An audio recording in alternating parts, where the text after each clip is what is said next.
Hello, ladies and gentlemen. And this is Monday night. As you already know, this your man Six Man K Styles coming through with the Cooler Talk Monday.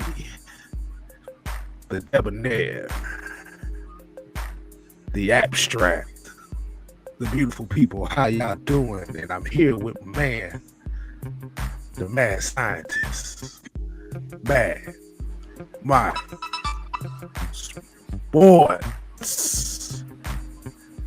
the enemy of the state. And yes, I'm coming to you with this little voice here right now because I want to thought I'd try something a little bit different. Hey man, as you already know, people, we got to hit them with a little bit of the sexy here with the Mike. What do we give them 3 words for? Real. The real roll call, baby. As you already know, man, let's go ahead and kick this thing off right with the real roll call. We're gonna kick it off with Joseph Thornton, Marvin Johnson, 10 Sports and Gaming, William Amy. We have the professor in here, Noah Tyndale. Y'all make sure y'all show him some love, baby. Michael Walker, not that Michael Walker. We got Pelowski in the building. We got Coach Will Talk Sports, Elijah Crawfield, Saint 16, Old Chicken Hauler. We got D. Coleman, Hucklebuck 71, Pat Norris, Raymond Elder, Frank Rozier, the JC Magic, Andrew G. Utah Sports is in the building. Angelo Hart, Melvin Emery. Hey man, I thought I'd spice it up a little bit. I thought I'd spice it up a little bit with that kind of intro right there, man. Like I said, we appreciate y'all tuning in, man. Let us know if you like that, like that new thought, that new concept of entry. Let us know if y'all like that, man. Might incorporate that more often. So,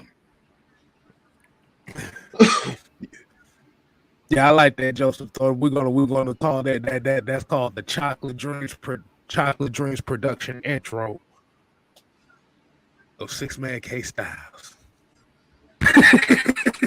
What? He called that Chocolate Dreams. This ain't the way it sound like some chocolate dreams and shit. I like, yeah. We're gonna call that the Chocolate Dreams intro. That's what we're gonna call it. I don't know if I want to be in the room with that. All right, man. What's going on, Mike? Man, what we got in store for the people today, man? I hope not that. Shit. Chocolate dreams. Chocolate dreams. Hey, shit. Hey, thought. Hey, man, shit. Hey, we had to switch it up on them a little bit, man. You know, no guys. Just a little bit. We come up with a better name intro for that. Chocolate dreams does sound it sound like a bruh. That sounds like some stuff just flying all over the place, and I don't know. That sounds like a it's like the money shot. Like, I don't know if I want to be around for a money shot. Money shot production. Oh hell no! There we go with this shit. Like, all right, man. We just call that the smooth sounds production. We just gonna call it like that. Smooth sounds. All right, I can roll with that. Smooth sounds production. All right, Mike, man. What we got for the people today, man? What's on your mind, man? I had a thought that, I mean, most people can say themselves that, all right, the Falcons, they suck.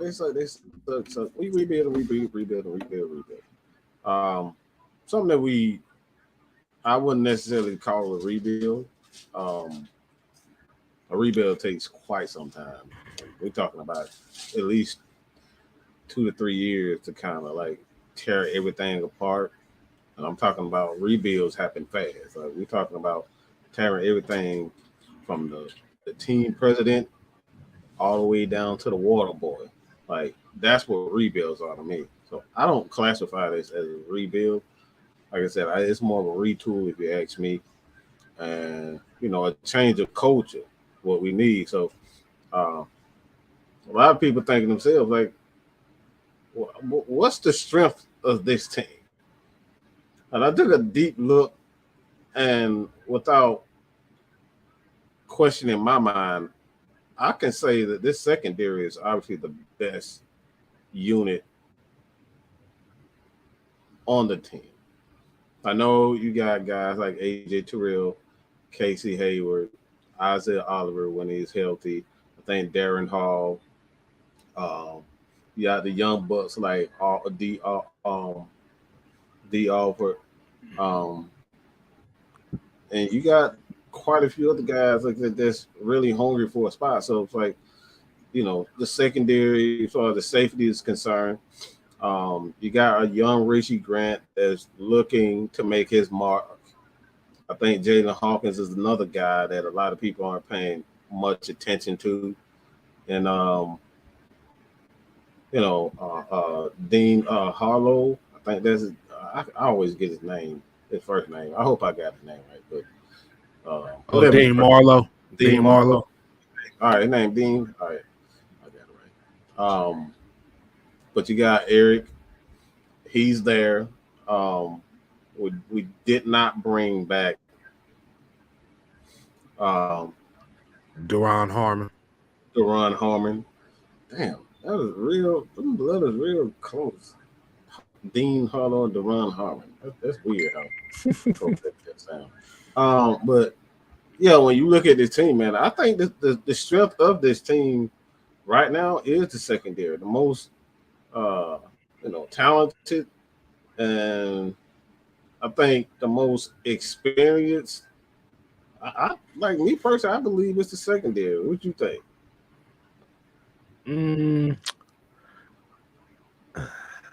Well, like you said, kind of have to look into it. Looking at the moves that we'd have made during the free agent period. I would kind of have to agree with you in a way. I would have to definitely agree with you because if we look now, we're looking at this on paper and looking at where this team was last year.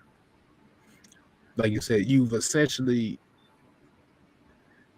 on the defensive side, you essentially got most of your pieces from last year back, which was a secondary that really was in the middle of the pack, despite all its defensive efficiencies last year. Now, all of it is going to be dependent on if AJ Terrell can still ascend, which I have no doubt that he will. Like you said, you have the veteran presence of a Casey Hayward. Like you said, he may not be as fast as he was when he was at the top of his game, but what he brought here to do is to coach up the Darren Halls, the Avery Williams, hell, the Isaiah Olivers.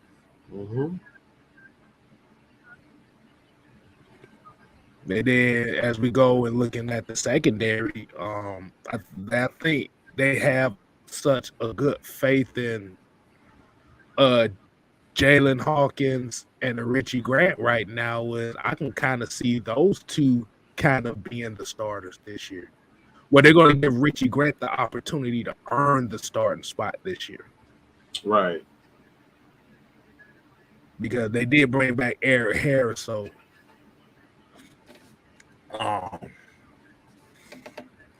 that's like you said, you still kind of have like that mix of young guys, but it's like they got the right veterans in the secondary. It's not like they just threw veterans in there like just because, like you said, with a Dean Marlowe, Tez Tarver, and like those guys are guys. I knew it was a guy I was missing. Like I said, it's not like you just throwing a bunch of guys in there and it's like, hey, I hope you go down there. It's like it's a purpose to them because Tez Tarver is kind of like a special teams guy in himself, and he can give you those quality snaps at secondary. For what it looked like to me, it just essentially looked like they might go into this year, instead of being a 3-4 defense, kind of being an attacking 2-4-5. Mm-hmm. Because I can dig it. And for a lot of people, and like I said, for a lot of people kind of saying like, well, AJ Terrell doesn't really have the interceptions to really show for it. Oh, it's gonna be a work in progress. He was one of the corners that gave up the least amount of yardage than any other corner in this league last year. Mm-hmm. Despite all that, and despite the lack of a pass rush, the lack of a defensive line worth a damn, that says a lot right there. The Falcons gave up a ton of yards. Like this is where I have an issue with the idea that this defense wasn't very good last year. I totally disagree with that, because the secondary, they overachieved, in my opinion. I think they really overachieved, because like we talking about a defense that didn't give up a play over 40 yards. Okay, that doesn't happen if you're a disciplined, well-oiled machine. All right, but when you don't have the necessary pieces up front, those guys in the secondary can't shine. You can't be, and like I said, like everybody's like, all right, the Falcons play off. Well, that's not true at all. The Falcons play all types of style of, in the secondary. They just wasn't one of those teams that's like, all right, we're just gonna put you, on the field. You're just gonna play off coverage and not give up anything. That's not what the Falcons secondary. Like AJ was in your face. Mm-hmm.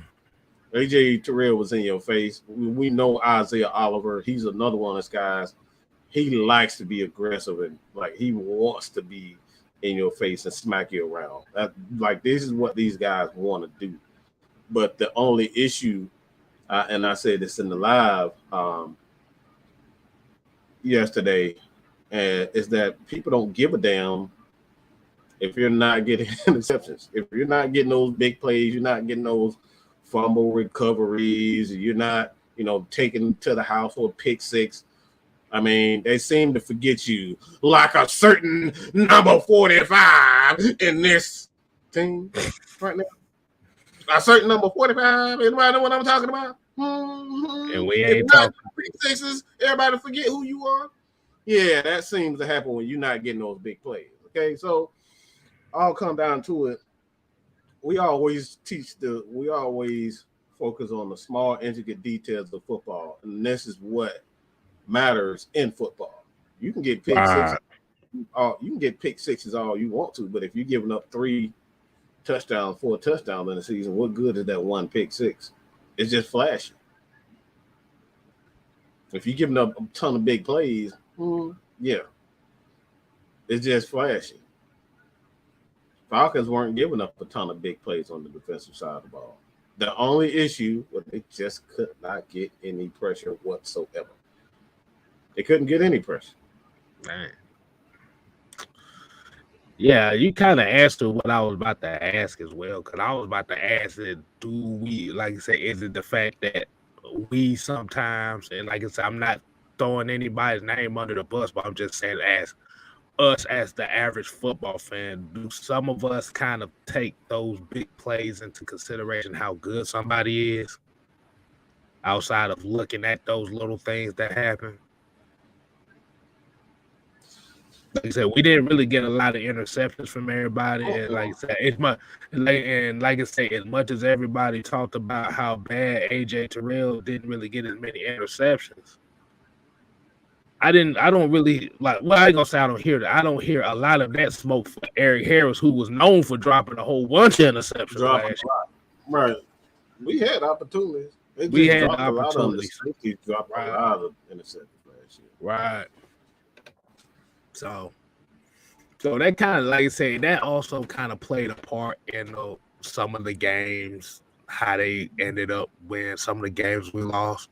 If you notice, most of the games that we lost last year that was one of the main key factors was not coming down with those turnovers. The Washington game, for example. Yeah. Oh yeah. The Dallas Cowboy game went way out of hand when the interception was dropped. Mm-hmm. Was it the first Carolina game was like that too? Was it the Somebody, Carolina? I I know think it it was was the Bucks game. I know it was the the Bucks Bucks game. game. Yeah. He missed that critical pick 6. Mm-hmm. He could have took that to the house, and then momentum shifted, and the Bucks got the momentum. Right. Yeah, they never cease. Right. But if you look at despite all that, if you just take away missed opportunities as far as interceptions going away, last year the secondary didn't play as bad as everybody thought they did. Mm-hmm. It just looked a little.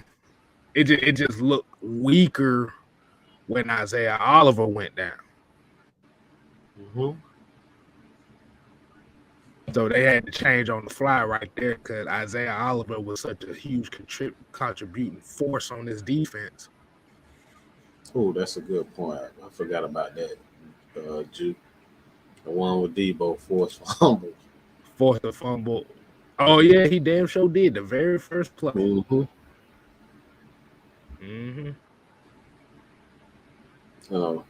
Just position. This is where, like I said, look, my thing is, I think we've exhausted the Debo conversation, and I know Jeff Schultz. I mean, he got a hard on for starting shit. We're at a good place with this franchise, and then you want to write an article, not a good one. You want to write an article that's just like, all right, Debo is not a leader all of a sudden. Mm-hmm. See, like I said, Falcons fan, pay close attention to when everything is okay, everything is fine. Somebody got to write an article to start some crap. Right. This is why he got cussed. This is why Arthur Smith said what he said against him in that interview, because that's what he wants to do. These guys want to create division. They want to create chaos, and that was his plan the entire time. He wants to feel this quote unquote rebuild, so he can play. Oh, it's much more interesting for these guys to play general manager. Right.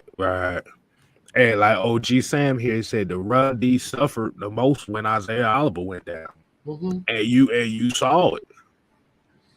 You know why?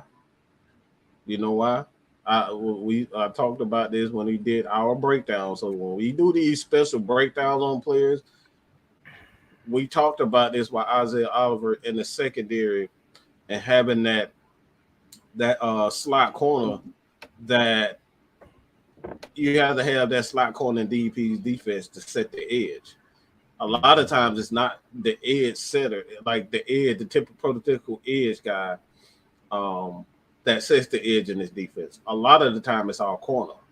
Like if they spread out, most of the time it's going to be the guy who's in that slot position who's going to set the edge, because what Dean Pease like to do, I know y'all play man, and he like to pinch his defensive lineman, create a wall. All right, these guys are going to be in these gaps, but he got to have that one guy, which is typically the slot corner or the safety a lot of times, but most of the time it's the slot corner who's going to come down and set their edge. And, in base situations, it's going to be a lot of times AJ Terrell who's going to set their edge. So he likes to switch his edge. So if you don't have a guy like Isaiah Oliver who has the physical makeup and the mentality to set their edge and speed, I just keep it real. He got the speed and the athleticism to set their edge that, guys like Stephen Means just doesn't have. Like Steve Means, he is what he is, but he doesn't have athleticism. That's That's pretty much, that's pretty much what it is. But like I said, man, that just one of those where you ain't got shit. I'm trying to be You as ain't got shit political to as I say. You possibly like, can with no, that. you good, you good, you good. That's just like when you just say Steve B. That's just what the look you give like. Get that Martin look like. Right. I try. Oh no, you good, man. I try my best. I don't want to talk too bad about the man. Like I said, he is what he is. Mm-hmm. He's a disciplined guy. You gonna get what you gonna get out of him. Yeah. Don't expect nothing more from that. Nothing more, nothing less. Cheerleader. No more, nothing less. That's it. but man, like you said, that's very interesting that you said that about the edge, the corners kind of being the edge. So it's essentially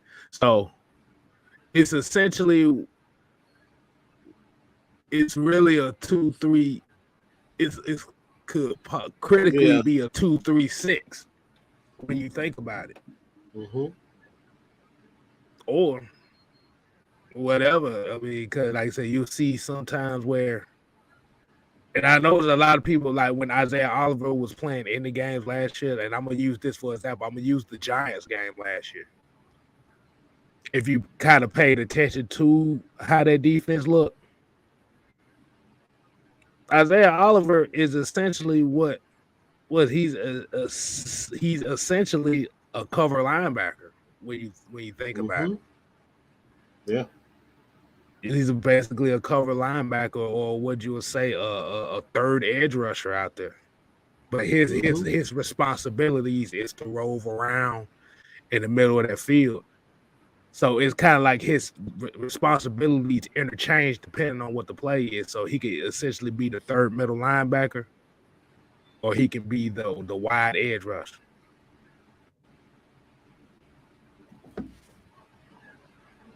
Bro, I'm seeing some cool comments in there. Go ahead, pull one up so we can talk about it. He said, "Why let Debo take away from?" Oh, because somebody was saying Debo need to be playing strong safety or some shit like that. So he was responding to that, and that's kind of interesting. You say that. I know that's like one of them. That's one of the main questions that we kind of get as far as what Deion Jones is. Should he be moved to safety and stuff like that? I'll be honest with you. Nah, it ain't gonna work. Not in no safety anyway, because it's two different techniques. Yeah, coming from a linebacker and coming from a safety. Yeah, it's the reason why he a linebacker, not a safety. Like I said, if you made a move like that, that should have been a move that you made earlier in his career. In rookie season. His rookie season. With the first couple years you made. But not when a guy is 6-7 years into the career. Like I said, I ain't gonna say it doesn't work all the time, but like I said, because I think what it is, the idea came from, you think of Thomas Davis. That's how he was. He was kind of like, well, that was the reverse because Thomas Davis was a safety. He's a strong safety, and the box safety, strong safety is pretty much a box safety. They pretty much do exactly what the outside linebackers do anyway. Right. So, nah, man. Like I said, Deion's fine in that middle, man. Like I said, the main thing you want to do here is, instead of trying to rush Debo out, let him play his contract out. Yeah, let him play it out. Let him play it out. Let the other guy prove. Let the other guy prove that they worth something. We're trying to push people out the door. Like I was talking about, it's nothing wrong with having multiple guys who can play well. Why does every time we get the guys, we just want to get rid of people because we got a new toy? Right. Because you still, like, if you actually look at this defense in itself, how many veterans you got on this defense? You got Casey Hayward, and when I'm talking about veterans, we talking about guys that have played for 5+ years and have at least been within the top 10 of their position. Mm-hmm. You got Grady Jarrett, Deion Jones, Casey Hayward. Mm-hmm. That's it. That's all the veterans you got. I'm not look, like I said, I don't want to thrust a linebacker who's still learning to be an efficient middle linebacker in Troy Anderson, even though he's gifted in a motherfucker. Trust this dude is athletically gifted.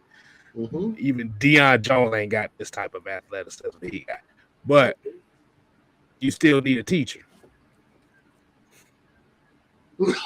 Excuse me, hold on. Oh no, you good, man. You good.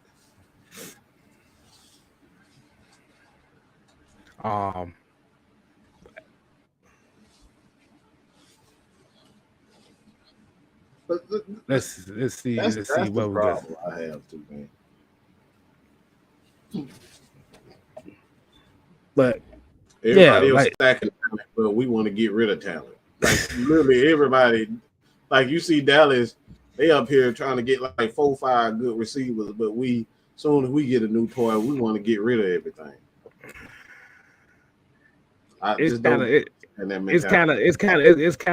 of like that. You remember when you was a little kid and you always wanted the new toy, but then you threw away the old toy once you got the new toy? It's the same. It's the same mentality. Mm-hmm. It's about I want the new. I want the hold on. What? I want the new. That's what we like. We kind of like that. We want the new.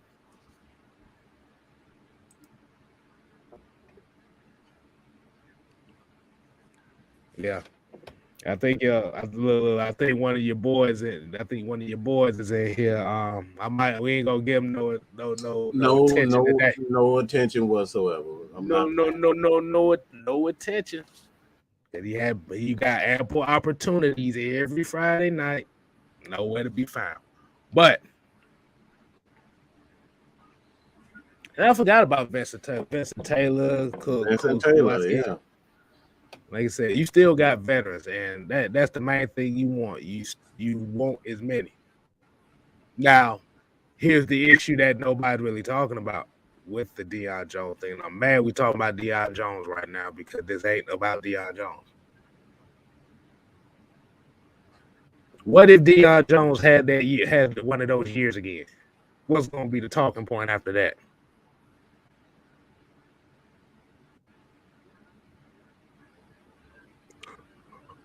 Well, what happened was, he stepped up. Oh, he finally did his job. Nah, motherfucker, he's been doing their job. I'm sorry, Debo. do I need to put the knee pads on for you? Yeah, nah, get your ass up out of here. But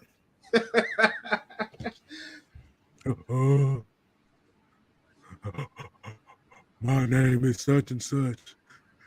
I'm sorry, Debo. I didn't mean it. I just wanted you to finally do something for the last couple years. I only talked shit because I was like, nah, bro. You keep the same energy all year, and that's what we do. But getting back to the secondary, I got a question for you about this. When it comes to the secondary, how much more dangerous will this secondary be if the pass rush does if the front seven does what it's supposed to do as far as the pass rush side and against the run game? How much better do you think the secondary will be with at least a middle average pass rush? Ooh,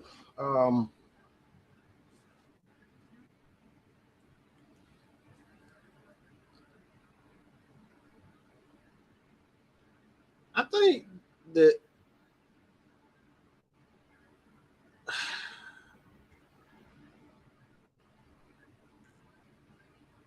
this is difficult because like I've seen certain things from DPs Um, if you look at the corners that he brought in, a lot of them are downhill corners. You know, like when they see a guy, let's just say, all right, you pick up a good, 3, 4, 5 yards, slant, curl, hook, flat. A lot of these guys can close really quickly. Most of the corners that they brought in can close and make that tackle quickly. They can close in on the ball, pick it off. They can close in on the tackle. They're very fast at. They're very good at closing. So when you look at the secondary, having that ability to close a lot quickly, they can process things a lot quicker. So I fully expect to see with this defense, how good can the secondary be? I'm gonna just go out on a limb and say you may not see a lot of interceptions, but you're going to see a lot of batted passes and a lot of forced fumbles and that type of thing. Like it's not going to be the prototypical team where it's like, all right, it's like the Dallas Cowboys. Dallas Cowboys get a lot of picks. Right. This team will get a lot of turnovers. And I'm talking about, like I said, the batted pass, the key batted passes, the forced fumbles, tackling a guy at 2 yards away from the first down, like those types of things. Like that's what you're going to see in this defense. They're going to be able to react a lot faster. So in these critical downs and the critical tackle situations, they're going to be able to they're going to be able to do that a lot more often. Right. So like I said, I hate have to rely on interceptions because interceptions is a thing of chance in my opinion anyway. Like Deion Sanders isn't in the Hall of Fame because he had 15 interceptions in a year. I don't think Deion has a ton of interceptions, to be honest. I think he low on the list as far as like cornerbacks history and how many interceptions. Like they didn't try Deion like that, so he didn't have a lot of interceptions. Yeah. They tried a guy like Darryl Green and Rod Woodson. Even like I said, Rod Woodson was a hell of a corner, but they tried him. They didn't do that to Champ Bailey and Deion. So like that's why those guys are going to be on my top because they didn't get a lot of interceptions. Just because you got a lot of interceptions doesn't actually mean you're a very good corner. So like I said, I think with this secondary, this secondary is going to have. We're going to see a much more complete secondary in every phase of the game. They're going to be able to close on interception. They're going to be able to get those critical tackles. They're going to be able to, bat the ball down. They're going to be able to, play in good positions, know where these guys are at every given situation.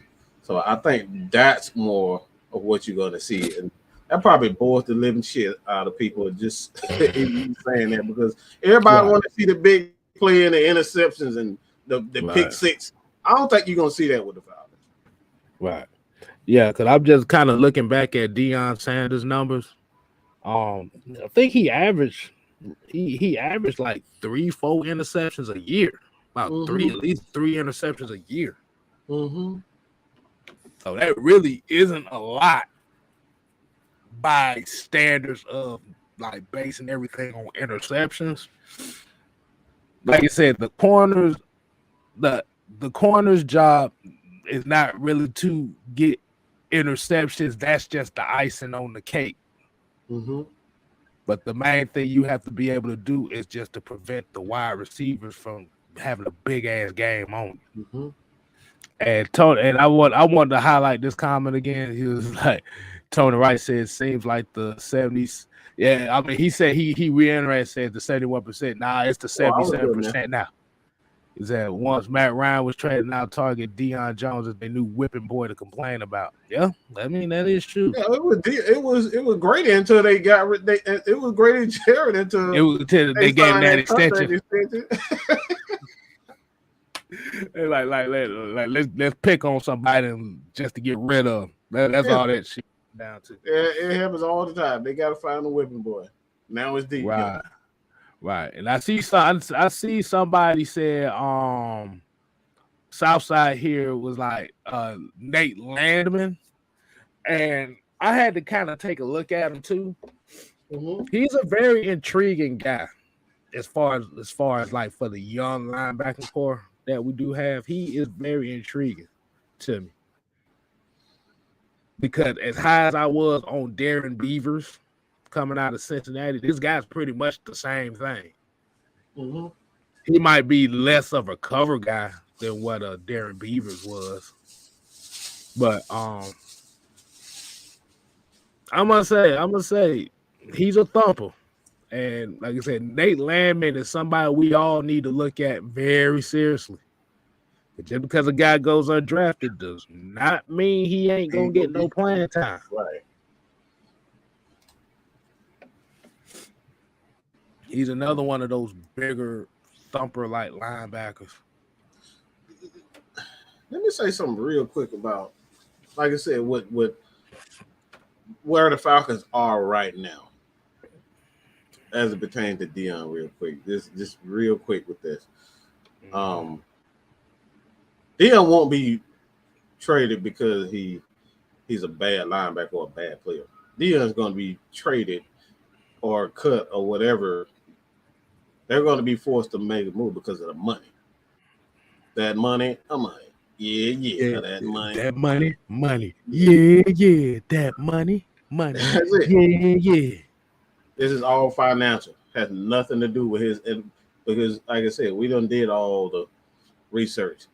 The man we had a guy go to the Rams, and he had 14 missed tackles on the entire season, almost identical to what Deion did last year, and he got a $50 million contract. Who is that? Who is that guy? He just missed 3 less tackles than Deion, and this dude got a $50 million contract. And Deion Jones, had almost an identical season to a Bobby Wagner. Okay, I'm gonna just throw it out there. Bobby Wagner. So Bobby Wagner at his stage can get a $50 million contract, and you trying to tell me that Deion Jones can't do it, and he only had 3 less tackles? It's money. Falcons in a position where they want to be fine with the money that they spend, because we got guys like Chris Lindstrom. The dude is on. He about to get paid because he one of the best guards in the league. He about to get paid. Oh yeah, look. We waiting on what Quentin Nelson's gonna be looking like. We waiting on that's that. That's what I'm really. That's why I'm nervous. Exactly. That's exactly and shout out to Jew, 1/3 of the heavy hitters joining 2/3 of the heavy hitters. Boop, boop, boop. Said if the front 7 gets pressures, the interceptions will increase.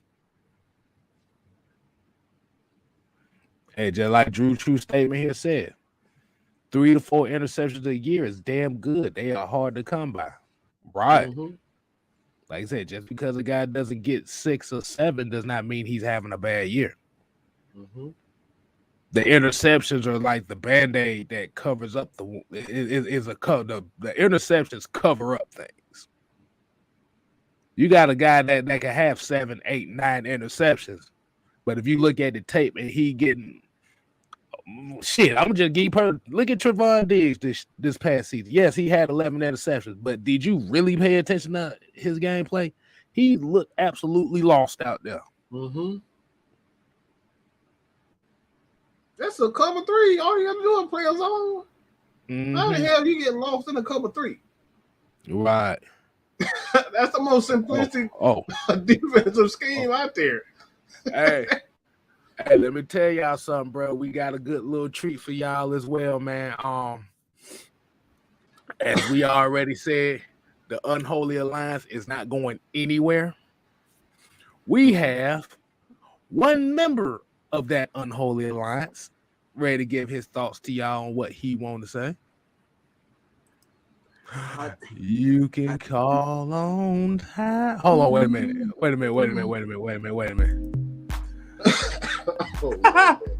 I am here to introduce to you. He is the ladies' man. He is. I know you come to it. He is Erica Badu's baby daddy, as you already know. OJ Simpson, aka Tyrone.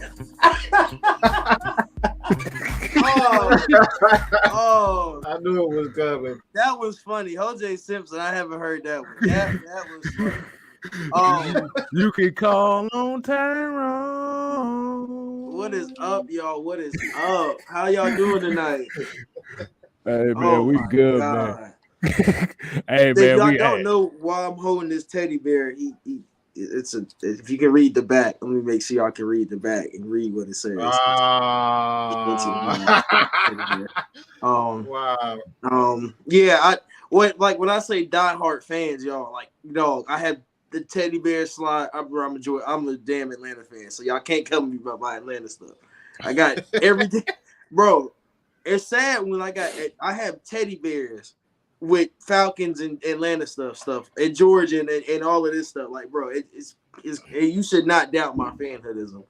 But to talk about the defense, like y'all were talking about, I don't think people understand that's the part I'm more excited about. Like, I love the offense. I think Ritter's going to be amazing, but I think the defense, what people don't understand, Dean Pease is not going to allow his defense to be bad 2 years in a row.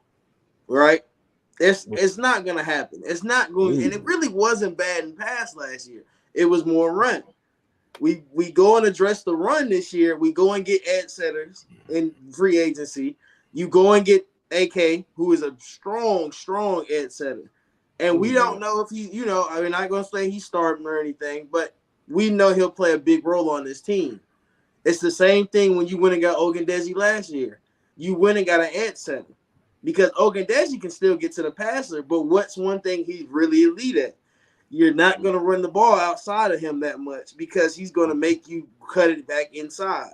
That was his whole goal at Notre Dame, was to make people cut it back inside. And he was very, very good at it. That's one thing he was very, very good at. Lorenzo Carter. Let's think about it. Y'all Georgia fans. Yeah. Remember what Lorenzo Carter was at Georgia. What did he do?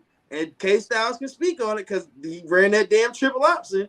Lorenzo Carter was having a damn field day that whole game. He was having none of it. He was having none of it on the field. Hey, shout out to Twisted Torch TV, man. What's good, man? Appreciate it. What's up, Twisted? Man. As well as Coach Will Talk Sports as well. I know I've said that earlier. I just want to make sure I reiterated that again. But go ahead, go ahead, man. So we know these edge setters are going to set the edge this year. I'm not more mad. I'm not scared about running the ball. Of people running the ball against us. You got Rush, which I feel like, okay, he's on a 1-year deal. Okay, he was the best guy between him and Bullet. Rush was the better D tackle we got last year in free agency, right? Everybody can agree on that. Rush was better than Bullet. So you went and got you a nose, even though he's a nose. I'll give him. He's a nose. He's big. That's a big boy. You went and got you a nose. You still got TQ. You still got DT. I mean, I say DT. You still got Grady. You still got all of these guys that from last year that were good that we might not felt they weren't good. We know the problems. We know Steven Means and Kung Fu Panda were the problems on the edge last year. Now we know those two. We know those were the problems, and we know why we got ran on so bad. I wouldn't even say we got ran up the middle as bad. It was more stretch, knowing that teams knew they could get to the outside on us because we, like you said, Mike, we didn't have Isaiah Oliver. When we lost Isaiah Oliver, that hurt because you're gonna run at Avery Williams. Everybody gonna run at Avery Williams. I don't care who you are. I don't care how big or small. you gonna go at Avery Williams. The dude 5'11". Now he about maybe 210. So what do you expect? He's a great slot corner. I'm not gonna take the credit away from him, but he's not an edge setter. Isaiah Oliver is gonna want to lay that boom no matter what. Isaiah Oliver gonna come off that edge with if he knows a run, he gonna come off the edge and go at the run. He's not gonna attack the wide receiver first. If he knows it's a run, he's gonna go up. He's not gonna backpedal. That's one thing that a lot of DBs don't do, and that's why AJ is so elite. That's why Casey is so elite. And that's why I say the secondaries are gonna be amazing because you got two young safeties. You got Grant and you got Hawkins. You got two of the smartest people you could have gotten to go play safety. You got great corner QB. You got great CB1 and CB2 with a great CB3 and Isaiah Oliver. Your CB4, we don't know. It might be Glow. It might be Alfred. We don't know because they say he's looking amazing in camp. You got so many. We wouldn't sign corners, so you got the defense is the part you want to watch next year. Offense might struggle, and I still don't think we're going to struggle as much because you got a quarterback that's seasoned in the system, seasoned in what he's doing. And then you got receivers that help him, even if he does overthrow the ball. Like he got big. What did we talk about? Size over speed in a case with a quarterback like Marcus Mariota or Desmond Ridder. It's more size over speed and scheme. Those are the three things you need to make Desmond Ridder and Marcus Mariota successful. Your scheme, make sure your receivers have speed, and make sure you got a running game. Because one thing about Cincinnati, one thing about Oregon, when they wanted to run the ball, they wanted to run the ball. And Cincinnati broke. Y'all remember versus Georgia? Cincinnati broke an 80-yard run on us. Oh, yeah. Let's think about it. They ran the ball a lot of that game. Now, when they got shut down, finally they got shut down. And that made Ridder comfortable. What made Ridder uncomfortable was when he had to keep throwing the ball. And it's the same thing with Marcus Mariota. When Marcus Mariota, even from college all the way to the pros, when you have to rely on him throwing the ball, it does not look good. It is not a good thing for him. It's proven. Y'all know it. Everybody watch college football. You remember Mariota, the games he had to throw the ball and he couldn't run the ball. Look what happened. Yeah. If you look at Ridder, when he has to throw the ball, look at what happens. He makes mistakes. Look, Alabama. He had to throw the ball versus Alabama because Alabama had a dominant run defense. He had to throw the ball. We watched the Alabama game. It wasn't his greatest game. So that's why I say the defense is going to, and he had a great defense last year at Cincinnati. So think about everything that you want to fall in line for this team to be good. And think about what this team did this offseason. We're going to be good. I don't care what quarterback you put back there. We're going to be good. Like I said, Dean Pease is not going to let this team be bad. That bad in the run department 2 years in a row. Not happening. A lot of issues would come because of the edge. Like I went back. A lot of those issues were because of the edge. That like they weren't getting. If you go back and watch the New Orleans Saints game, for example, like that's another game where, like most of the runs, like they attacked the outside, they attacked the edges from the very beginning. From the very beginning, they went right at, they went right at 96, Route 96, and then went straight to the edges. But they were killing those edges, and that's what we're talking about.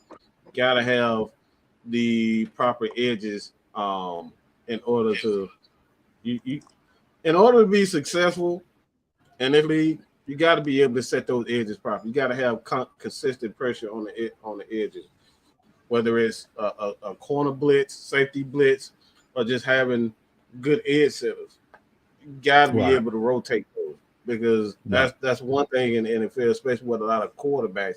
They're going to pick up when you see corners. They're going to pick up when you see a lot of, safety blitzes coming off the edges. So you got to be able to stunt properly, and that's why you got to have athletic guys like a Deion Jones to be able to stunt, a Grady Jarrett to be able to stunt. You got to have the, guys like D'Angelo Malone and Troy Anderson. You got to have that athleticism to be able to stunt because quarterbacks are getting smarter. Well, I wouldn't necessarily say quarterbacks, but these coaches can pick up this a lot faster. So they're gonna, all right. I see what he's doing. He's continuously bringing Debo in that B gap to get us to pay attention to him, and then Grady comes out. We send 3 on the outside. Like these coaches can see those types of things. So when you got more athleticism to be able to use those different stunts to confuse the offensive line, that's what really gets the offensive line. Those stunts and that continuous movement up front. Offensive linemen don't want it. Offensive linemen want to know, I got this guy. They want to be decisive of who they want. So when you create that chaos, you got all these athletic guys up front, it drives them insane. That's why Debo he led the team in tackle for losses, second in team in tackles. Like these are the things that he's doing because he's creating that chaos for the quarterback. This is why another reason why Dean Pease like to switch his mics. He switched Deion and Fourier all year. It was time that people had no clue that Debo was the mic. People think it's Fourier, but he switched the mics. He switched mics so much last year. So it's so many different things when it comes down to Dean Pease. Like you said, Dean Pease is not going to allow his defense to look the exact same back-to-back years. It's not happening. I think tendencies is a big thing. When you watch film, a lot of people, as a casual fan, when you watch film, you don't really look at the highlights, right? You look at the big plays. You look at what that person has done, like Kyle Hamilton film. A lot of people watch Kyle Hamilton film and watch those highlight tapes like, oh my God, he's going to be the best safety. And he's the next blah, blah, blah. He's the next this person. He's the next that person. A funny thing to me about watching film and watching highlight tapes and watching stuff like that, a lot of people don't watch for tendencies, right? There's a lot of tendency that if you watch our shows, y'all know what our tendencies are. Everybody like, oh, well, he has a tendency to do this. He has a tendency to do that. Y'all know K-Styles gonna make a joke. Mike gonna make a joke. Those are just tendencies of the show. Those are the tendencies that we have. Y'all know I talk with my hands. I always talk with my hands. That's a tendency that I have. So everybody has a tendency to where what they're going to do. When you watch Kyle Hamilton film, his tendencies. When you watch Tony Anderson film, when you watch Deion film, when you watch Fourier film, when you watch these games back, you notice things. And a lot of people don't look at in-depth. They don't do a lot of in-depth film watching. It's more of, I just want to see the big plays and that's it. When you watch guys' whole film, and this is why OCs and this is why players and this is why Aaron Donald and Grady Jarrett are elite. Because I can watch Grady Jarrett film from last season, and I promise you he'll hit you with a different move. Because you're going to be so prepped for that move. Yeah. He's going to hit you with a different move. Aaron Donald, you could think he's going to swim you and he's going to do a spin move. So these are tendencies you watch, but you should know them. So like if let's say like me and Mike had a conversation about Fourier. We know Fourier when he takes his key step, it's always a missed key step. It always is. Yeah, it's always a missed key step. And we know the same thing with Deion. But Deion, we know Deion is making the right read. He might miss a step, but Deion is so quick. If he does miss a step, he can go recover himself. So when you watch those tendencies, if you're an OC, like you were saying, if you're an OC, and I know and I can see if Dean Pease defense, okay, I know if we gonna run this play, they're gonna run cover 3. And I know what route I need this person to run, because I know how to do it. Or if we run to the right, I know how to adjust their defense. And you go tell your quarterback, if you're an OC, this is why Matt Ryan was so elite. When he was checking plays, Matt Ryan knew exactly what play to check to. Because if y'all watch y'all play Madden, most of y'all play Madden. If y'all know Matt Ryan's skill is Omaha. And that's because he can see coverages. And we all know Matt Ryan was elite at knowing how people lined up and stuff. It's all about film. It's all about film studies. So you don't think Dean Pease is going to sit and watch film for every team we play. It's going to be preseason too, from every team we play, from top to bottom of this schedule, and he's going to have film for now. Your first 5 weeks, you don't have film on nobody, really and truly. Your first half of the season, you really don't have film on nobody. And if you play high school football, you know your film, your first week was probably the damn spring game. That was the only film the film from last year. And that might not even be the same team. So that's the thing now. It's like you're going to have to go off. The thing with the Saints, right? The thing with these new head coaches, you're going to have to go off of these preseason games. Let's think about it. Everything now, like this season, you can't base it off preseason. But if you watch the Saints play, you don't know what the Saints going to look like this year. You really don't. They're not going to be the same team. A lot of these teams with new head coaches are not the same team. We're going to see Dean Pease evolve, and this is crazy at his age. We're going to see him evolve this team and evolve probably in himself. And this team is going to be so dominant defensively, if not this year, next year, that it's going to scare the league. Like, it's going to be surprising. It's going to be a no-fly zone, really. It's definitely going to be a no-fly zone. So you're going to have to rely on your defense. And you want to rely on the run. I said defense. Run on your run game. You got Grady Jarrett you got to deal with. You got Tony Anderson. You got Debo. You got these new edge guys we got. You can't do nothing to that. Like, that's a lockdown defense. You're going to score, of course. Good teams are going to score. Don't be surprised. We're going to get scored on y'all. Everybody make mistakes. It's going to be some blown coverages. It's going to be some people getting burnt. We're going to see it happen. But when I say a good team defense holds a team under 24 points and lets you win the game. A good team defense, really, we're going to talk an elite defense, they're going to hold you to 14. Yeah. So, like, we're at a stage where we're going to be a good defense. Elite is going to take some time, but good gets you in the playoffs. Good can get you to a Super Bowl run. Let's be honest. Good gets you to a Super Bowl run. So, especially if your offense is what I expect the offense to be, yeah, that's a playoff team. Hey, I'm about to say, you said something there, man, that I want to kind of piggyback on, and it was very, very interesting because I had to think about it for a second.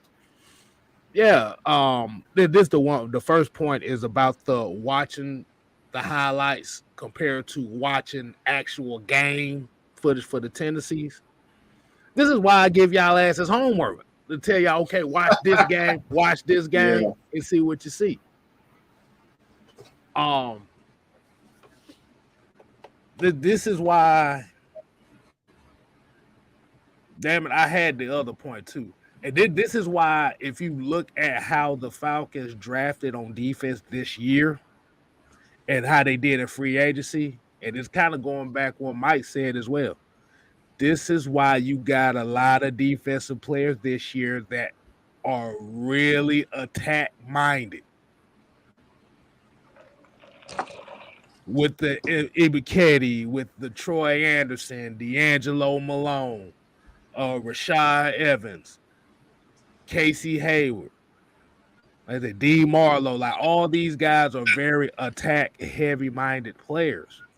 And what they're going to try to do, and I'm just saying, just based on what I've seen, is these teams better bring their lunch pail because y'all may say the Falcons have the worst roster in the NFL. Tell these guys that. It's that dog in them. They all get that dog in them. Right. From top to bottom, they all got that dog in them. Coaching staff too. They all got that dog in them. So. Right. So it's straight line speed. What I was talking about, like, like when you talk about what Dean Pease, I'm gonna say this because what I noticed by watching a lot of film last year, I think I did about 2 weeks ago, watching a lot of Falcons game and how certain players, like when he brought guys in, a lot of them, it wasn't a lot of playing. It wasn't a lot of, guys coming in and thinking. When they got in the game, these guys made decisions. That's why you didn't see a guy like John Kaminsky, Sheffield, and a lot of younger safeties play is because they were thinking too much. Dean Pease, he wants his guys to come in and play downhill. When you play downhill as a football player, you're not thinking. When you stuttering, going this to the side, you're falling all over your feet. That means you're thinking. When you see players doing all that, falling all on their feet, they going this way, they can't decide. Just look at a game with Trayvon Diggs. You'll see exactly what we're talking about. He all over the place because he's thinking too much. Mm-hmm. He's thinking way too much. When you got your safety and your corners and your linebackers and defensive ends, they playing downhill. They see, react, get to the point. That's when you know they bought into the defense. So when you look at, for example, I keep bringing up Isaiah Oliver. Isaiah Oliver is the perfect person for this defense. And I'm telling you right now, this kid come back healthy. He's going to be the MVP of this defense. Why? Because he has that mentality. He has that mentality that when I see the ball, I'm going to get the ball and I'm going to make that tackle. Interceptions. He's super athletic. The dude can play each safety position, inside, outside. He can do it all. You could put Isaiah Oliver in any position on the Dean Pease, and Dean Pease going to turn him into a player. That's why he won.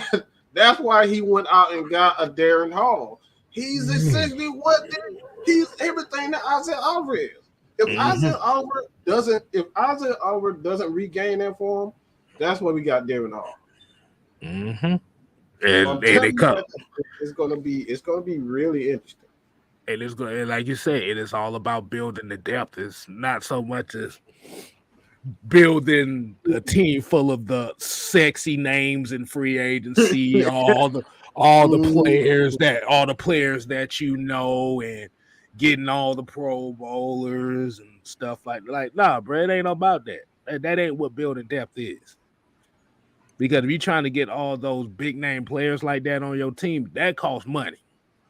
And these folks ain't about spending a whole bunch of goddamn money on players that might not work out for them. And everybody wants to talk about that $100 million next year. That $100 million gets ate up in 4 contracts? Because you're gonna have to pay AJ, right? You're gonna have to pay Lindstrom. If McGarry come out this year, you're gonna have to play McGarry. Let's be honest, if McGarry come out and if he come out and ball, you're gonna have to play McGarry too. You're gonna have to play McGarry. We still going. I'm still going. You're gonna have to pay. Look, Rush come out.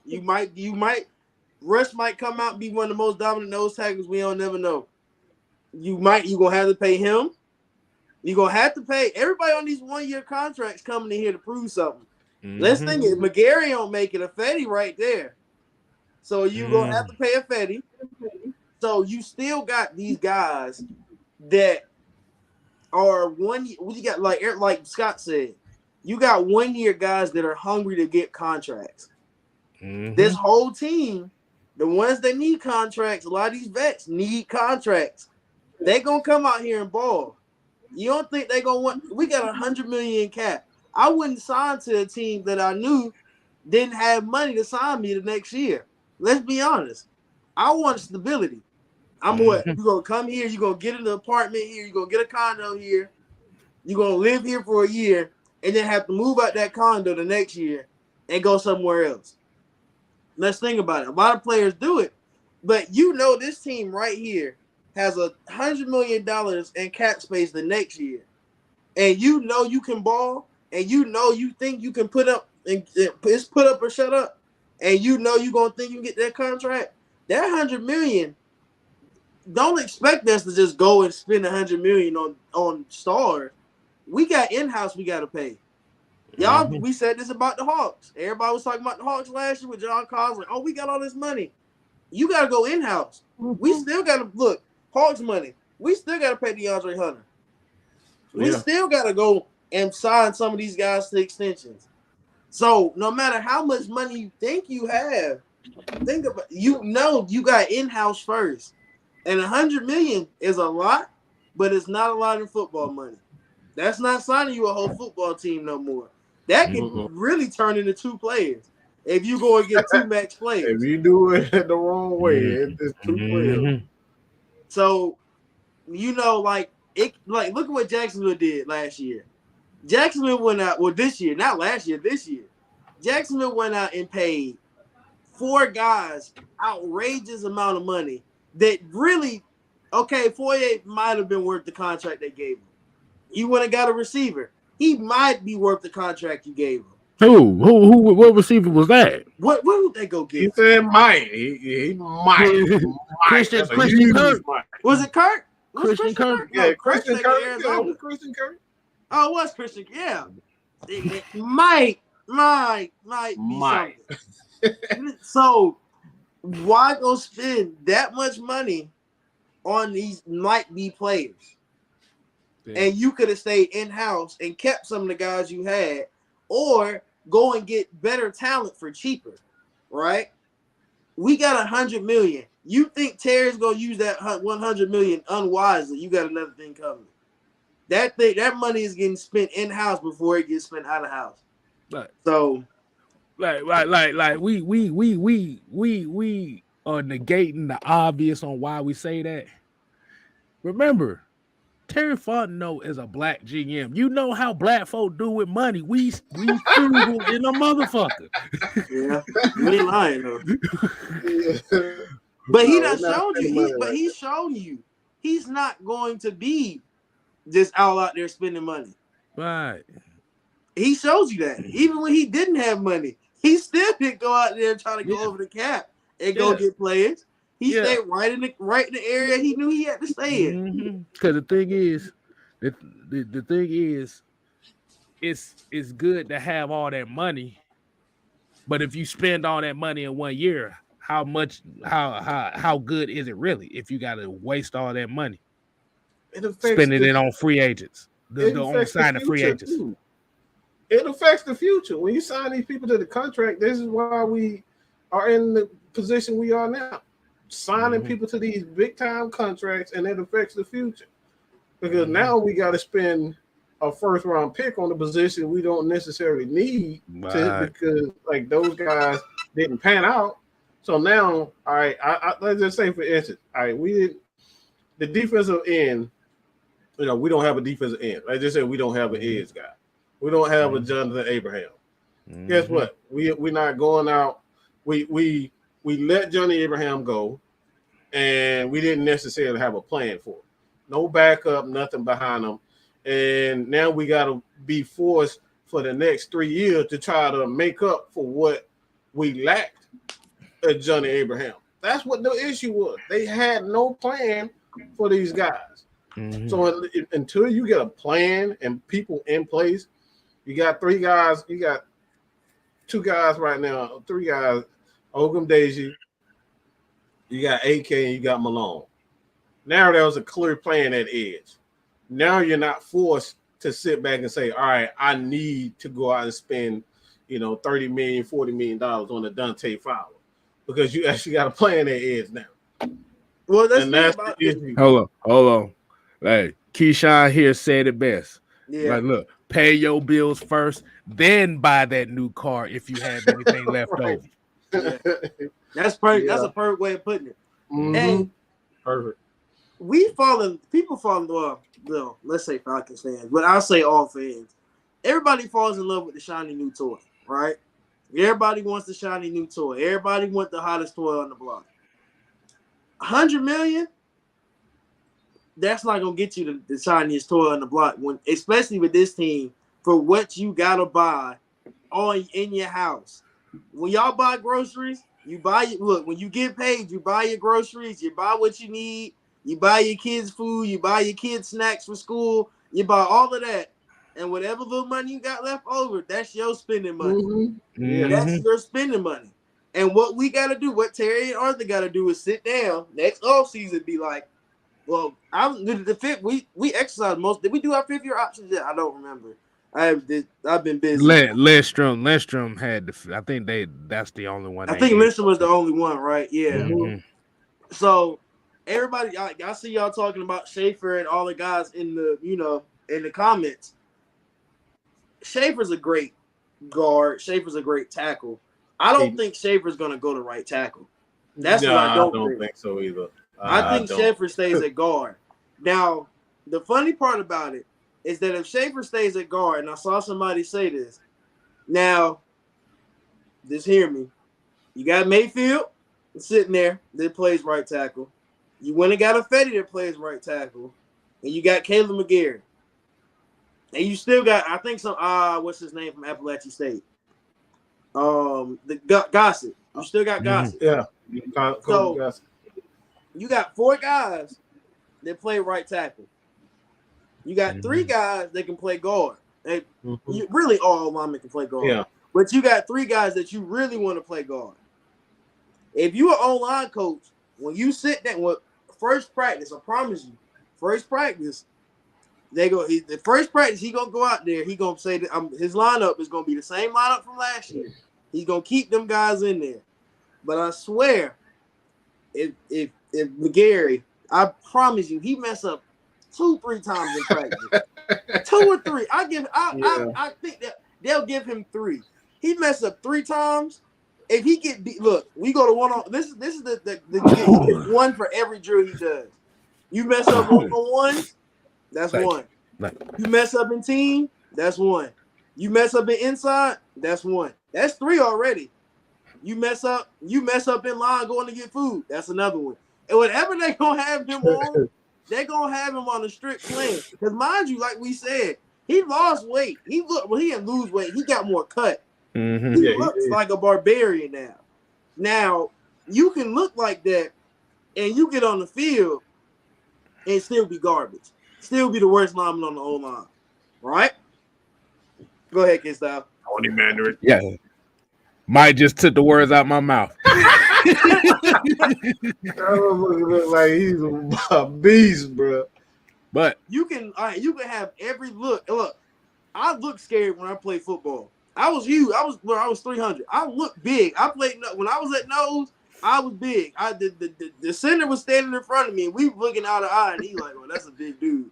So, when you play, everybody looks scary when you in pads. Now what you do in them pads is what you got to show me. If you ain't doing nothing in them pads, then ain't no point of you wearing them, really and truly. Now, like I said, he got 3 strikes. He got 3 preseason games because Arthur Smith already said he playing the starters. He said he's gonna play his starters in preseason. So you got 3 games for me to see if you improve, because you're gonna play starters. Most time when players start, they're gonna play starters versus starters. So you got 3 good quarters. Let's say game 2, he plays the whole half. So you got 5 good quarters. You got a game in overtime that show us that you ready to start for this team. You got a full 4 quarters in overtime that show us if you ready. If Jeremiah Fetty comes in here and he's 100% healthy, you got Schaefer at guard, and you got Mayfield, who already played right tackle, who is comfortable at right tackle, who we've seen be dominant at right tackle in college. Mm-hmm. Oh, it could be a trade. It could be a trade. It's quite possible. But you saying the main thing though, it's about the competition. Yeah, it's all about the competition. He got to beat out. O-line competition different. Like being in them trenches, that's a different.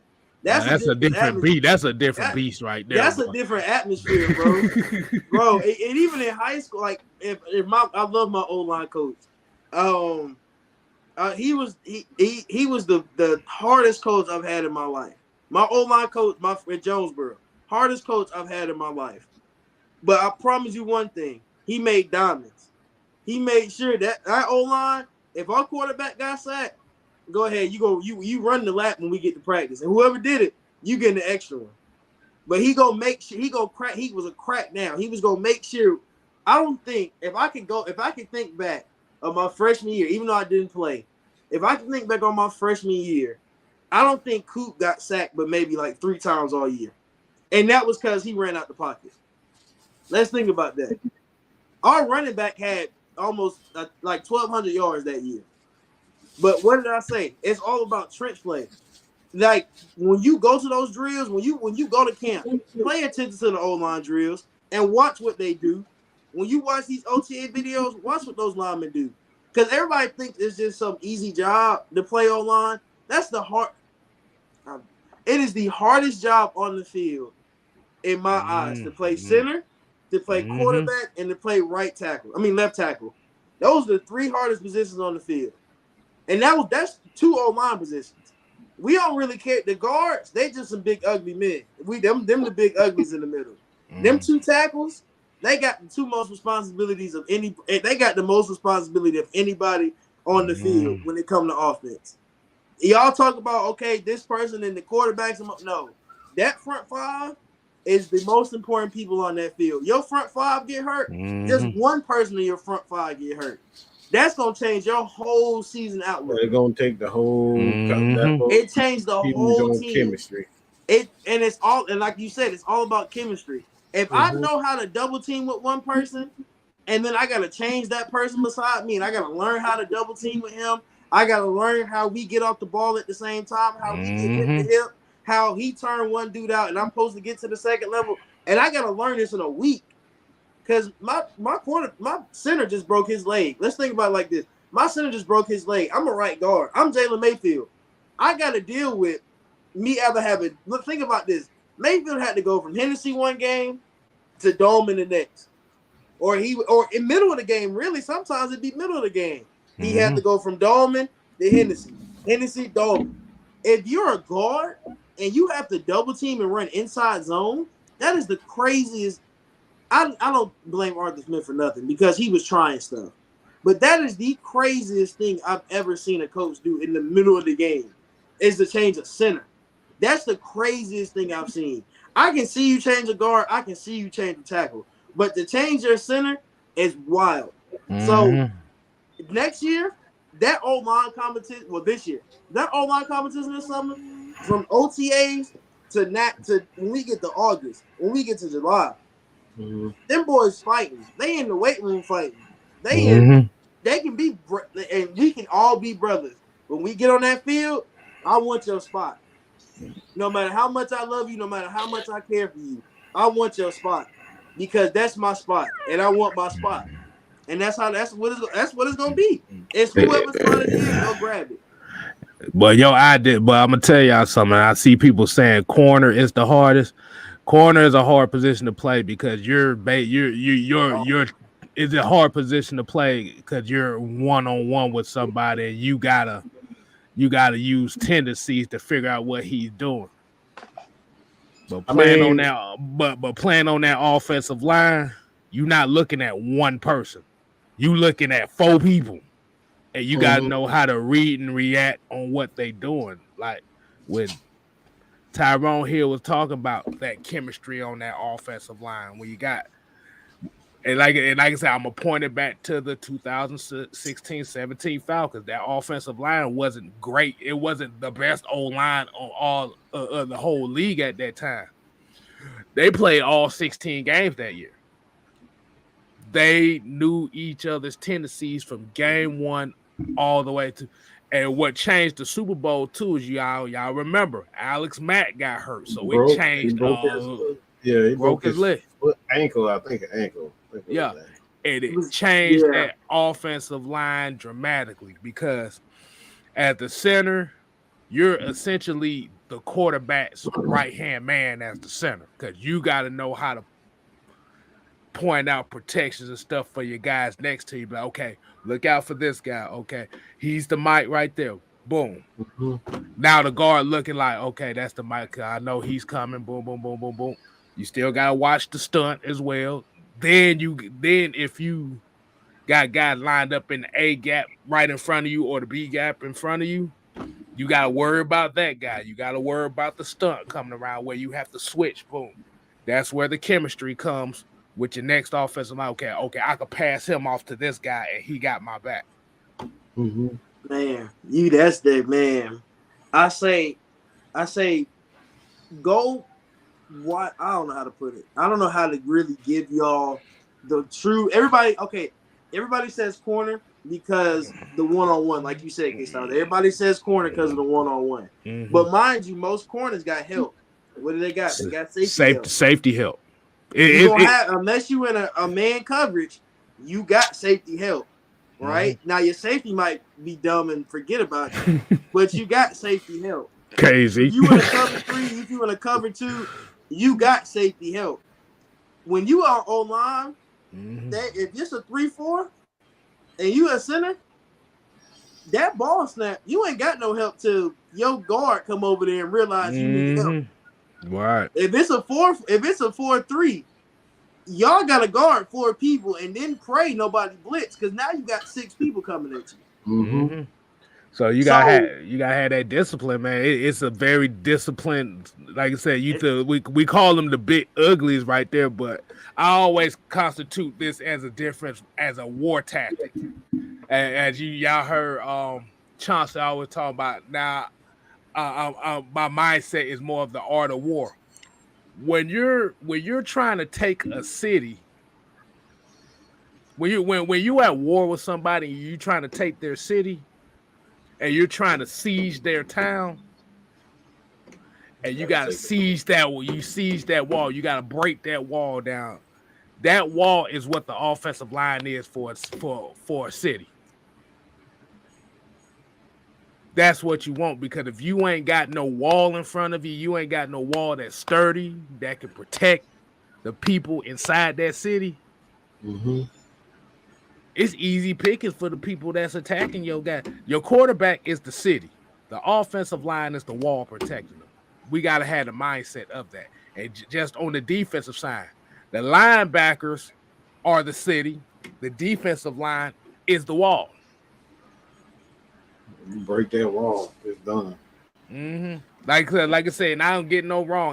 Like I said, corners, like, be honest with you, all positions in football is hard, especially for guys like athleticism only gets you so far. But like TJ said, you got safety help, and you don't forget too, you got linebacker help in the inside too. So you're not exactly alone all the time. Offensive line, there's one thing now, and TJ, you can attest to me on this. One thing that be on your mind, and especially now with Mariota and Ritter, there's another thing in the back of their mind. They're gonna be like, okay, is the quarterback still in the damn pocket? Oh, right, man. As an O-lineman, so this is funny. As an O-lineman, if you play with a mobile quarterback, your worst fear is to damn see that man running up the field 20 yards and you didn't know he was not behind you. Like, you don't know what's going on behind you. Because really, when you play online, you turn around, you getting killed. So you ain't looking for the quarterback. You just hopefully you hear him, and you hear him, or you hear the ball being thrown, or you hear him being hit or something. Like, that's the only thing you can pray and hope for, or you hear a whistle. Most of the time, you gonna see the ball when it goes by your face. You gonna see the ball go downfield. Now, you don't know when they run it. And that's why a lot of mobile quarterbacks get their own lineman holding calls, which a lot of people don't understand that. They be like, why is that a thing? When a quarterback runs a lot, with a lot of D linemen, because they have the advantage, they want to go wherever side he's running to. And as an old lineman, you don't know that he's running that way. So your whole thing is, why are you trying to go this way? I'm going to grab you and I'm going to hold you right here. But they don't know that the man's running. So that's a hold call off rip, which is such a dumb call. I'm not going to get into officiate and O-line stuff because that's a whole nother show. I'd cuss out every official if I could. So you sound like an offensive lineman saying that. Bro, because it's so dumb. It's just dumb. It's like you can't do anything. That's the only reason I don't like it. So when you got somebody running, let's say it's a running play. You know you can go upfield. Right. I don't know if I can go upfield yet because I don't know what he's doing. Right. I don't know what Mariota's about to do. I don't know what Ritter's going to do. So I'm sitting here stuck. Because because it's weird. It's a different feeling. and because also you have to remember, even though he's running, he's still behind line of scrimmage, so he can throw that ball. See now, as an offensive lineman, if you're anticipating the fact that he's running and you're going up the field and you 5 yards up the field and he throws the ball, that's a flag. It's dumb. It's crazy. It's crazy. See, the thing is, people. Well, I'm gonna say the casual football fan doesn't appreciate the offense, the trenches. Like, let's just keep that real. The casual, the average football fan doesn't give a damn about the trenches. But the thing about it is, most of the great teams in the NFL was good in one area. O-line and D-line. O-line and D-line. Think about Trent Dilfer, right? Let's think about Trent Dilfer right quick. Oh God. Let's think about the Super Bowl winning quarterback, Trent Dilfer. Think about. Oh, you talking about future Hall of Famer Trent Dilfer? Yeah, greatest quarterback of all time. One of the greatest quarterbacks of all time, Trent Dilfer. Yeah. We talking about Trent Dilfer. Let's talk about Trent, right? Trent had an elite O-line. He had an elite D-line. He had an elite defense all around. Right? But think about that O-line he had. And I'm gonna look this up right here live. I'm gonna see how many times did Trent Dilfer get sacked the year he won the Super Bowl, right? Let's just look that up. You gotta look at it. I promise if it's more than 15, I'm gonna be surprised. Right? Yeah, you also gotta look at Tony Banks' numbers too, because he started the season. Bro, that O-line, the thing about Baltimore, the thing about Pittsburgh, the thing about any team that you can think of that's won multiple championships. Y'all might not know them O-linemen by name, but I swear to you, they got some dogs. They got some dogs that won them the Super Bowl. Oh, they got a special coming out on that 2000 Baltimore Ravens defense. So y'all better stay tuned for that one. I know I'm ready for that. Bro, that Giants team that won the Super Bowl with the helmet catch and all of that, that team shouldn't have won the Super Bowl. We all know that. We all. What were they, like 9-4 or something like that? 9-8. What they was playing? What 16 games? 9-7. Yeah. 9-7. Oh, they were 9-7 and they won the Super Bowl. But I promise, look, Eli ran for his life one play, and that was the damn helmet catch, and that was against a 16-0 team with a good defense, with a good ran defense. I looked it up. It said the Baltimore Ravens offensive line that year gave up 43 sacks. 43. That's what I don't think. What's the lowest sack rate we've had since? Let me see. I know the Dallas sack rate is super low. I know that's a really super low sack rate. Who was the least sack quarterback last year? And let me think about their O-line. Last year was it Josh? It damn sure wasn't Joe Burrow. It wasn't. It wasn't Joe Burrow. It damn sure wasn't him. Let me see. Let me look. I'm gonna look it up, but I think it had to be. Was it Josh? Because Josh will take off. So that's why I think it's Josh. I mean, but the thing is, you can also put those sacks in it as well. It's like you can't really say too much about that as well, because you also have to put into account that as much as Trent Dilfer played. Mm-hmm. Let me see. Matt got sacked last year. Let's just look. I think he got sacked like 40. He got sacked 40 times last year. Think about that. He got sacked 40 times in the O-line. Dilfer gave up 43 all year. Mm-hmm. Big difference. But here's the difference, though. Here's the difference. Hold on. 40. He got sacked 40 times, and the team gave up 4. God, man. But here's the big difference, though. All 2,200 yards. crazy. Running the ball. They ran the ball for 2,200. Crazy. Joe Burrow got sacked the most out of all the quarterbacks last year. Jesus, Joe. All right, let a lot of them were his fault too. I look back and a lot of it was Joe Burrow's fault. Joe Burrow, bro, I love Joe Burrow, and I believe Joe Burrow will be an elite level quarterback, but he got some tendencies he got to kind of get out of. He's not used to being behind that LSU O-line. Let's be honest. That's another O-line we can bring up. Damn, Georgia O-line last year, LSU line the year they won the national championship. Right. Alabama, let's just think about it. Alabama got a damn shopping spree when it comes to 6'7" tackles and 6'6" guards.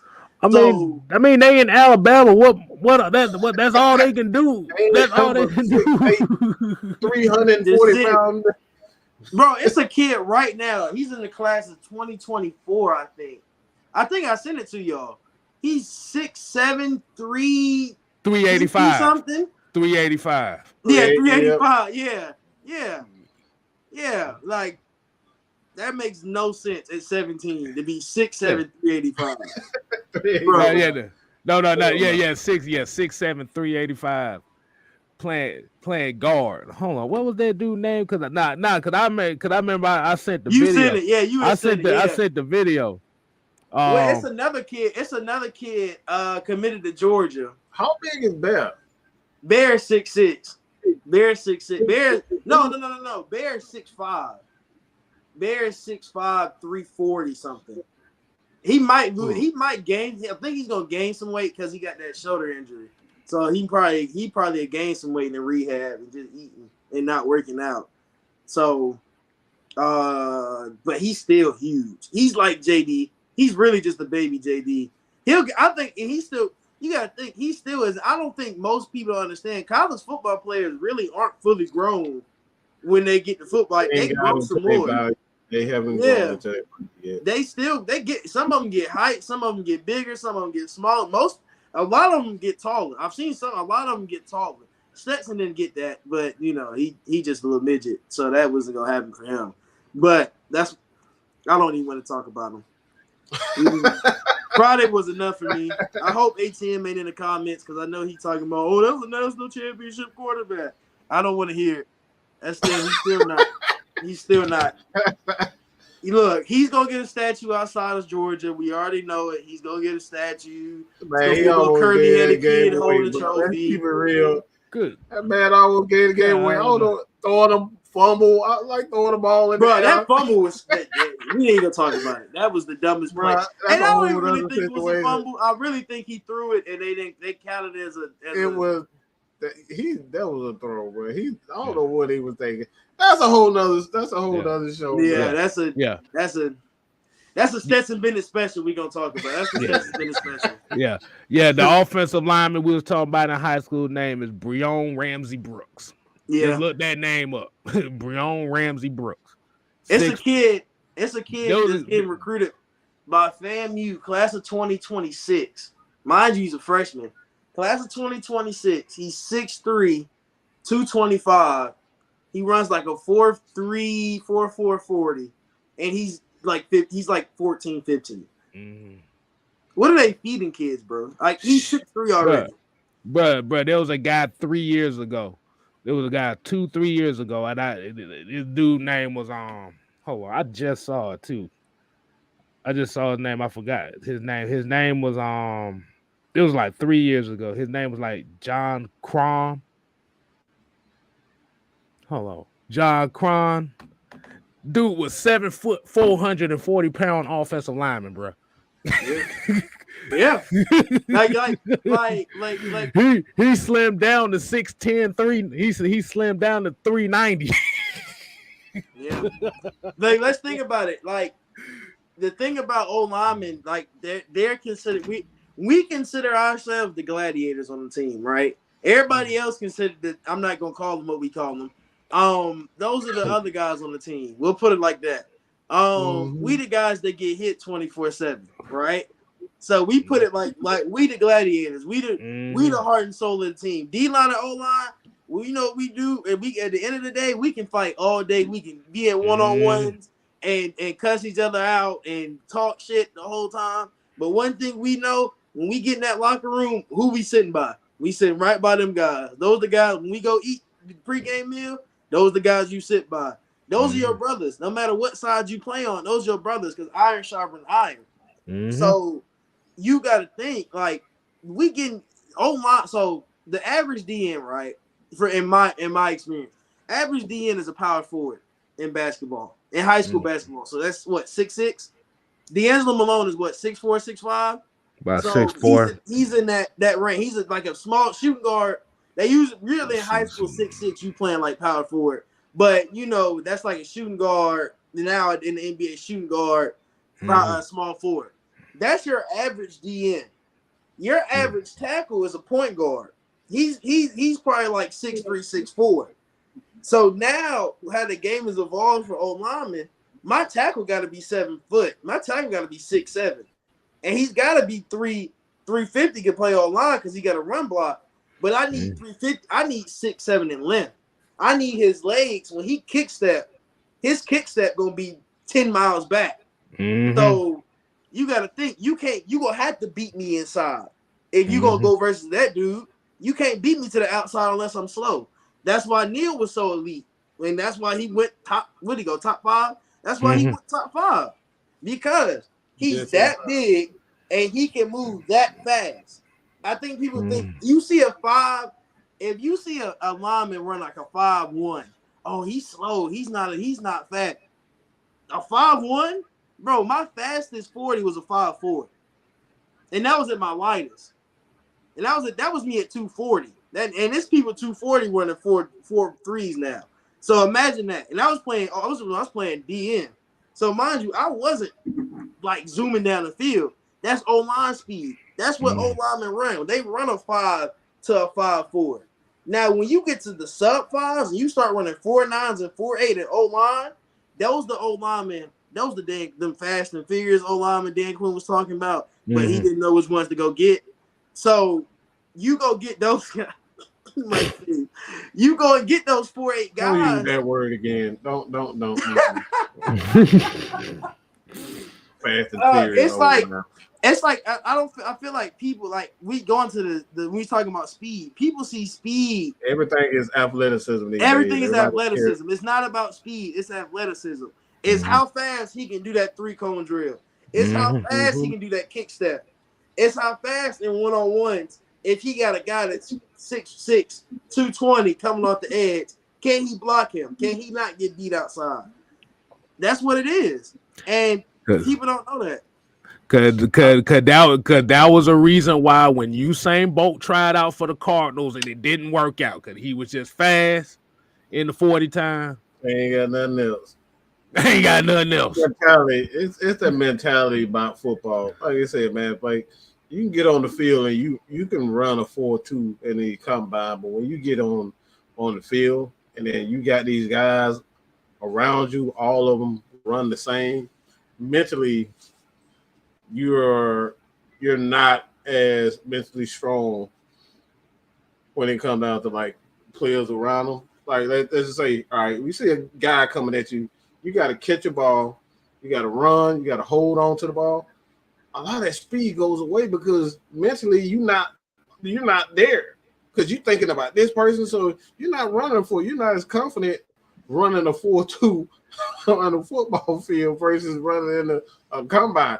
It's different. It's a different mentality when you're talking about running a 4.2 in football terms. Go ahead. That 40 time, look, that 40 time look good until you get hit in the mouth. Yeah. I mean, Calvin Ridley, he's a perfect example of that. That 40 time look real sweet till that sweetness get knocked out your mouth and you sit there on the ground with your chest beat in. You breathe. You can't stop. Your ass thinking, boy. You on the ground. That's a whole different I can't breathe, bro. I can't breathe. Oh my God. Oh my God, bro. Like, no, like that's what it looked like when you getting laid out. 4.2 speed is not 4.2 speed in the NFL. I'll say it like that. 4.2 speed will never be achieved in the NFL unless you on a breakaway or unless you just unless you in one-on-one coverage. That's when that 4.2 speed gets shown. if you get that from a player on the football field, that player is gonna be special. Yeah. I'm just telling you right now. Yeah. Like you're not going to get him for a 2-speed playing football. Going across that middle, like I said, it's just natural to let up. When you gotta, like I said, these safeties like Sean Taylor coming at you, Bob Sanders, those types of guys coming at you, they running just as fast as you, and now you got to catch the ball, look at them, and then run. Think about Tony Anderson coming across the middle, smacking the shit out of you. Bro, his new name for me. I'm dubbing him the nickname. What's that robot from Terminator? The T-1000. Yeah. Bro, imagine you running across the middle of the field, think you done burnt the corner, you catch the ball, and you just feel this. Well, I'm gonna give it. I'm gonna call him White Thunder. You just feel White Thunder just smacking the shit out of you. The first thing you gonna see is. Oh yeah, well, if he played that middle coverage, all you gonna see, you gonna catch that ball, you gonna be like, this. Remember when Juju got hit? That's what it's gonna look like. You gonna flail like that, cause that, bro. And you gotta think, we got some hard hitters at every position. Everybody on this team hit hard. Ain't no little arm tackle. There's a lot of thumpers. Everybody gonna lay that hat on you, bro. They gonna lay that hat. They call him Debo for a reason. It's the reason why Isaiah Oliver was drafted that high. It wasn't just because he was tall and lanky. No, he was a hard-nosed football. He was a physical player coming in. Go watch it. I want people to go watch this Colorado tape. I feel like a lot of people didn't watch his tape coming out of college. Please go back and watch Colorado. Because Isaiah Oliver in Colorado was ridiculous. That's the reason why he went that high. It is really the reason why he went that high. Like I said, when you see this on the field, it's over with. You see that running at you, might as well just lay down. God, and he's deep, bro. You gotta think. You're gonna have Debo, you're gonna have Michael Walker and Tony Anderson. If that's the starting three linebackers, bro. That's speed, bro. That's crazy speed. The speed and hitting force. Everybody on the team got deflator and forcer on it. Everybody on the team got that special. I just hope they don't knock each other out. That's my whole. Yeah. And let's think. We talk. I talked about Eric Harris. Maybe if he starts or if he doesn't start. Mm-hmm. Y'all remember Eric Harris? If Eric Harris was coming, he don't care. He might miss the tackle, but he was gonna kill you.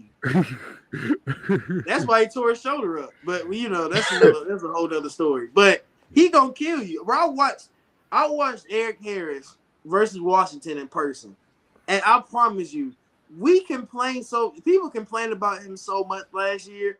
When you watch him play, he's not a bad player. He's really he's not a bad safety. He plays the safety position very well. He might not be able to catch the ball. We all know he dropped 3 picks that game. But, bro, he's not bad at his position. He does a good job at his position. Y'all expect safeties to just be these pick machines. I don't know what he's not a pick machine. He can't catch the ball. That's just what it is. People fell in love with the pick six. That's the problem. People expect pick sixes all the time, and they think that's a common something else, and it's just not. That's all you gonna see on the field. Oh he probably get shot. He probably do some Terminator type shit. Just get hit, just keep running, just getting hit, just keep going. No, he be like this.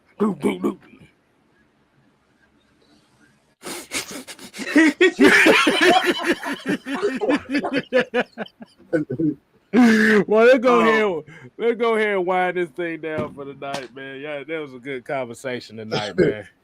Oh my goodness. But like I said, we're gonna go ahead. You guys want this on our podcast? I'll upload it to the podcast because I think this is a good conversation. It's gonna be a long one, so you guys at work, I'll upload this as soon as we get off. So it'll be available on all your podcast streams. So give it about maybe an hour or so for everything to get updated. But Yeah, we'll have this up. Right. And like I said, we definitely appreciate everybody tuning in tonight, man. This, like I said, this was a great conversation.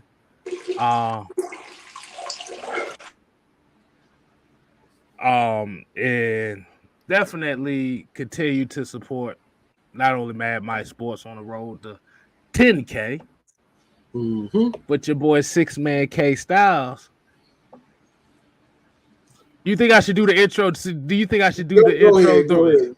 So you think I should do the outro the right way? Give it to him a little. Give him a little. Oh yeah. So we definitely appreciate y'all tuning in to Cooler Talk Monday.